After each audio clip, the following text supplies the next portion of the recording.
আরে ছোট সরকার, দরজা খুলুন। আমি খুলবো না, চালা যা বসরিকে। যদি এই বাচ্চা থার্ড হুকাগের নাতি না হতো, সোনাডে আফার কসম এই বুকাচুদার হাত পা বেঁধে গুয়ের টাঙ্কিতে ফেলে দিতাম। কি বললি? কিছু না ছোট সরকার। এক সেকেন্ড দাঁড়া, আমি নাউডুরে ডেকে আনতেছি, ও তোর পিটাইয়া বাইর করবো। A few moments later. আরে ওই টুনটুনির বিচি, ভিতরে কি করতাছ বুকাচুদা? বের হ বলছি। আমি আসবো না বাহিরে। কেন? এই দুনিয়াতে কেউ আমার দুঃখ বুঝে না। এই বয়সে তোর কোন জিনিসের দুঃখ রে? কেউ কি তোর চকলেট খেয়ে ফেলছে, নাকি তোর টুনটুনি প্যান্টের চেইন আটকে গেছে? না। তাহলে কি হয়েছে তোর?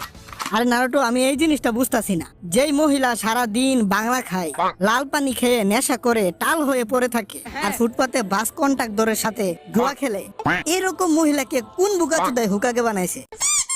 আরে লেডি সুনাডের তো ওই লুচ্চা বুইরা হুকাগে বানাইছে। এটাতে আমরা কি করতে